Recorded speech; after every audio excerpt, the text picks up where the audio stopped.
Thank you very much, and I hope you like our new beautiful patio with matching stone to the White House. If this were grass today, you'd be sinking into the mud like they've done for many years, and you would be very unhappy. Please, thank you very much. This was a big day. It's a pardon day for a very important beast.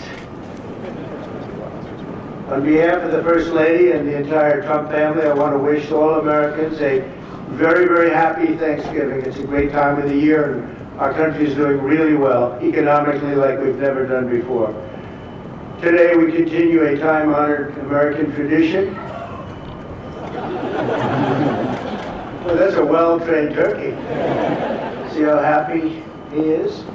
In a few moments, I will grant a full, absolute, and unconditional presidential pardon to two handsome Thanksgiving turkeys, and this is their lucky day. This is a lucky day for them. But before going any further, I want to make an important announcement, because you remember last year, after a thorough and very rigorous investigation by Pam Bondi and all of the people at the Department of Justice, the FBI, the CIA, the White House Counsel's Office, and the Department of Everything. We have a Department of Everything. You know what that is? I think that's called the White House. Into a terrible situation caused by a man named Sleepy Joe Biden. He used an auto pen last year for the turkey's pardon.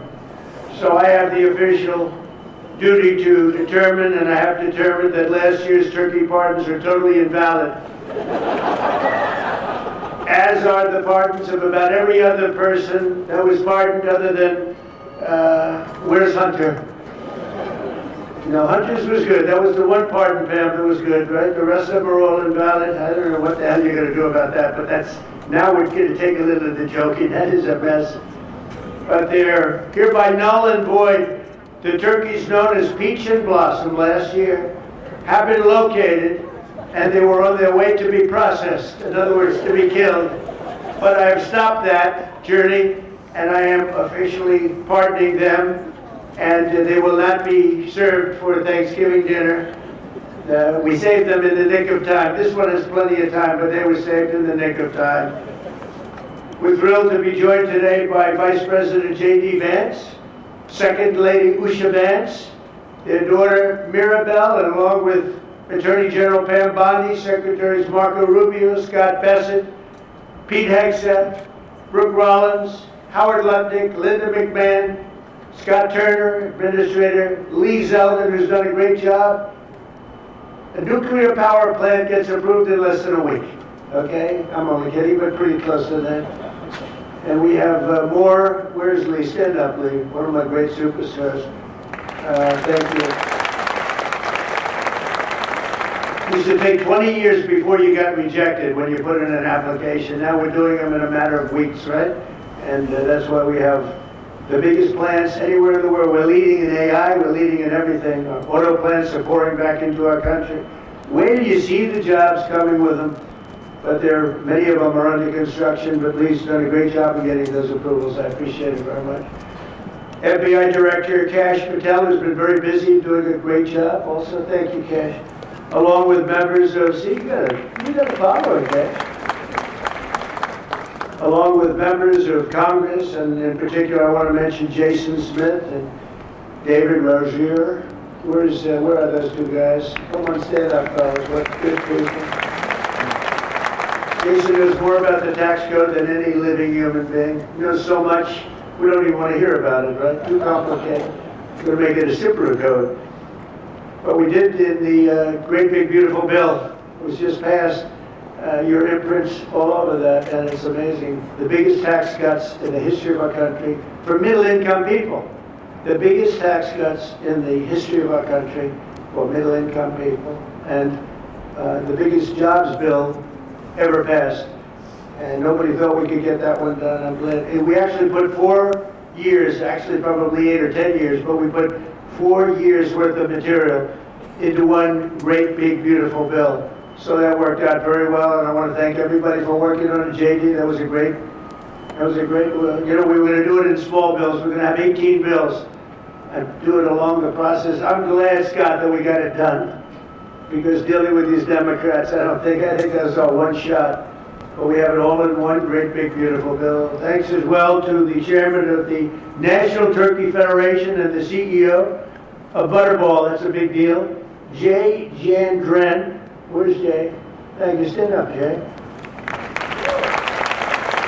Thank you very much. Along with his wife Leslie and their 3 children, as well as the farmer who raised these 2 magnificent birds, Travis Pittman and Wayne County, North Carolina. I won Wayne County by a lot. That means you had to vote for Trump, I think. I won by 92%. I like Wayne County. They're doing all right, right?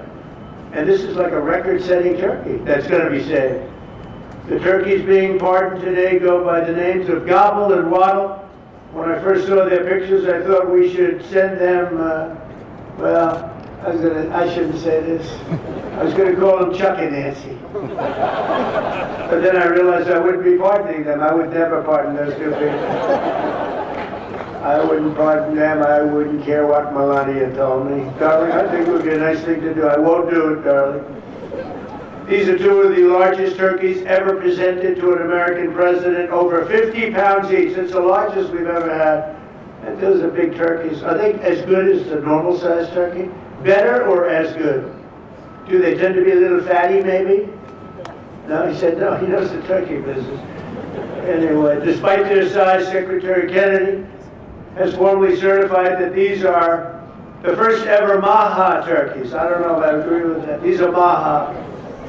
In other words, they could be fat, but they're still Maha. They've been fattened on a steady diet of grass, beef, to allow the smoothies and all of the other things that they've been eating for this occasion. This was a really big occasion. But they've eaten every fattening food that you can eat. We wanted to really make them special, and they really are. They're like record-setting. I've never seen a turkey that big before. Are they violent at all? Will they attack as I walk over? Because if they were, I'll stay right up here. But as you know, we're a tough on crime administration. We are tough on crime. You know, our border had 0 people coming in for the last 7 months, right? 0. I mean, even I find that hard to believe to me. They had millions and millions of people pour into our border, from prisons, from mental institutions, gang members, drug dealers. They poured in to our country like we were stupid people. We're not stupid people anymore. But nobody's ever seen anything. The job that they've done on the Tom Holman, Christy Noem, the whole group, the job they've done on the border is almost like a miracle. We have, and the people that make these statistics have said 0. They've said 0 for the last 7 months. I can't, it has to be like a few people got in, but they say 0. And they're radical left Democrats to do the scoring. So I can't imagine they did that for us. The truth is, we have no people coming into our country illegally. It's an amazing statistic, and I'm very proud of it. And we have the most people working in the United States today, by far, than we ever had in the history of our country. So those are all good numbers. But instead of pardon, some of my more enthusiastic staffers were already drafting the paperwork to ship Gobble and Waddle straight to the terrorist confinement center in El Salvador. And even those birds don't want to be there. You know what I mean? It was a tough. I'd like to thank the president of that country. They do a rather efficient job. It's going to be the largest prison in history. I've never seen anything like it. And a lot of people are behaving on our streets now. You know, Washington, D.C. is considered a safe zone. This was one of our most unsafe places anywhere in the United States. It is now considered a totally safe city. I won't tell you about murders. We're having murders, like a lot of murders, on a weekly basis. We haven't had a murder in 6 months. And it doesn't sound good even to say that. We haven't had a murder in 6 months. But when you are averaging 1 and even sometimes 2 a week, and you haven't had 1 in 6 months, you can walk with your family down the middle of any street, go to a restaurant, you won't get in. They're opening new restaurants all over, and it's really been a beautiful thing to see. So Washington, D.C. is now a totally safe city, and a year ago it was a criminal mess. We removed, Pam, 1,700 people, career criminals, and people that came to this city from Venezuela and many other places. They were let out of prisons and they came here. There were Tren de Aragua, a lot of Tren de Aragua, that's from Venezuela. And we got them all the hell out of our country, or they're in prisons now. And you can walk down any street in Washington and you're going to be just fine. And I want to thank the National Guard. I want to thank Pete Hegseth. The job you've done here is incredible. And I hear you having the same kind of success in Memphis, Tennessee. We had an even worse situation. And Memphis crime is down 64% in 3 weeks. And by the time you have 4 or 5 weeks, you're going to have it down almost where there won't be crime. And we could do that in Chicago, by the way, if they would let us. If the mayor was a low IQ person, but he should understand this. This is a very serious thing. You saw all the crime that took place last night, the night before. The woman with the burning, they burned the woman. They'll be talking about that now. They burned this beautiful woman riding in a train. A man was arrested 72 times. 72 times, think of that. And they'll let him out again. The liberal judges will let him out again. But we're ready to go. You know, we've been moving toward Chicago. We have a governor that thinks it's wonderful that only like 7 people were killed this week. But we are moving toward doing it. We're going to, if crime gets, it's horrible what's happening in Chicago. We could make Chicago a safe city in a period of 4 weeks. In a period of 8 weeks, 9 weeks, 10 weeks, it would be totally safe. And the people of Chicago want us to go there. And if you look at the crime that's taken place in Chicago in the last 2 weeks, just take a look. It's on the front page of every newspaper. It's out of control. The mayor is incompetent, and the governor is a big fat slob. You ought to invite us in. Say, please make Chicago safe. We're going to lose a great city if we don't do it quickly. Make Chicago, we'll do the same thing as we did in D.C., the same thing as we did everywhere we've gone. It's become almost instantly safe. And I want to do it in Chicago. So Governor Pritzker, if you're listening, let's get your act together. Invite us in. We're going to make your place so safe. You're not going to have these crimes that are making the newspapers and the front page of every newspaper and television story, news story. Will make Chicago a safe place very quickly. I looked at the various cases, granting mercy, discovering that the terrible trauma that everyone's going through. And I had a little bit of a Pritzker joke. I was going to talk about Pritzker and size, but when I talk about Pritzker, I get angry because he's not letting us do the job. So I'm not going to tell my Pritzker joke. They have a very cute little joke, you know. Some speechwriter wrote some joke about his weight. But I would never want to talk about his weight. I don't talk about people being fat. I refuse to talk about the fact that he's a fat slob. I don't mention it. On a more serious note, as we gather around the dinner table, I'd like to lose a few pounds too, by the way.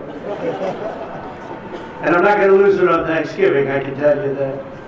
Because I'm going to have a turkey, but it's not going to be that one. I hope all Americans will have the chance to enjoy the fellowship of family and friends and renew our faith in God's providence. 1 year ago, we were a dead country 1 year ago. The King of Saudi Arabia said it to me. He said it to me actually 4 months ago when I was in Saudi Arabia, Qatar, UAE. He said, you know, 1 year ago, the United States was a dead country, and now you've got the hottest country anywhere in the world to do. We're the hottest country. We have $18 trillion being invested as of now. We're not even close to being 1 year. The most ever was $2 trillion for a certain country I won't name when during the last administration. In 4 years, they had less than $1 trillion being invested in the country. In 9 months, we have over $18 trillion. It's a number that nobody has ever even thought possible. And that's in building plants and building so many things, investments in our country. Nobody's ever seen anything like it. But we have more people working. We have more people praying. The churches are coming back. I don't know if you've been reading that story, but religion is coming back to America. Some people say, oh, why would you mention that? To me, that's a big deal.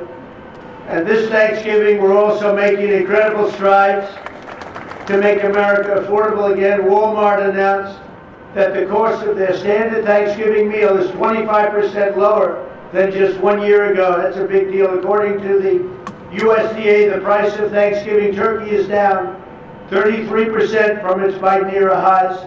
Potatoes are down 13%. Ham is down 15% compared to last Thanksgiving. So we are down to a level that we haven't seen in a long time.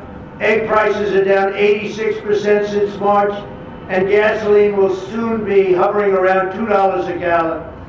Under our leadership, we passed the largest tax cuts in history, the largest spending cuts in history, the largest regulation cuts in history, and we have fully secured our southern border.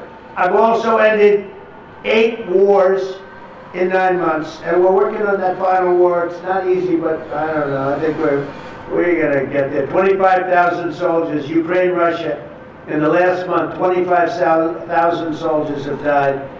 So I think we're getting very close to a deal. We'll find out. I thought that one would have been gone quicker. We did 8. I thought that would have been an easier one, but I think we're making progress. In less than 1 year, we've accomplished more than most other administrations have accomplished in 8 years. And this is a very special Thanksgiving. We thank God for His many blessings and the great success that this country has seen in this short period of time. We draw strength from the love of family and friends, and we express our undying gratitude for the men and the women of the United States Armed Forces. We love them.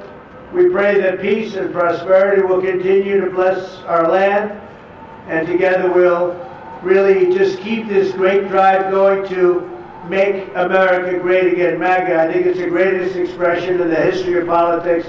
Make America great again. So once again, Melania, thank you for doing such a great job and being such a great First Lady. And now let's go and give Waddle. Waddle, by the way, is missing in action, but that's okay. We'll pretend Waddle is here. The gift that they've been waiting for. And I'll move over and I will just say very nicely, Gobble, your pardon. Come on, let's say it in front of Gobble. Thank you very much, everybody.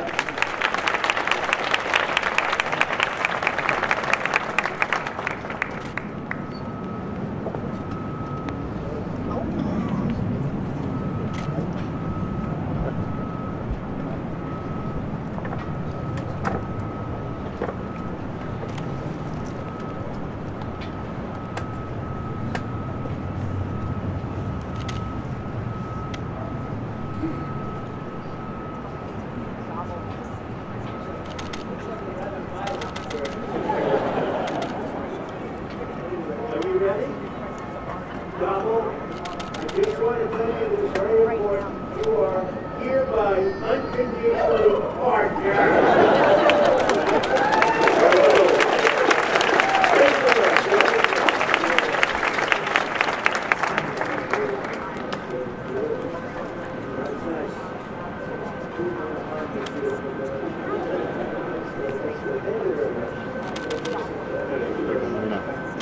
Thank you very much, everybody.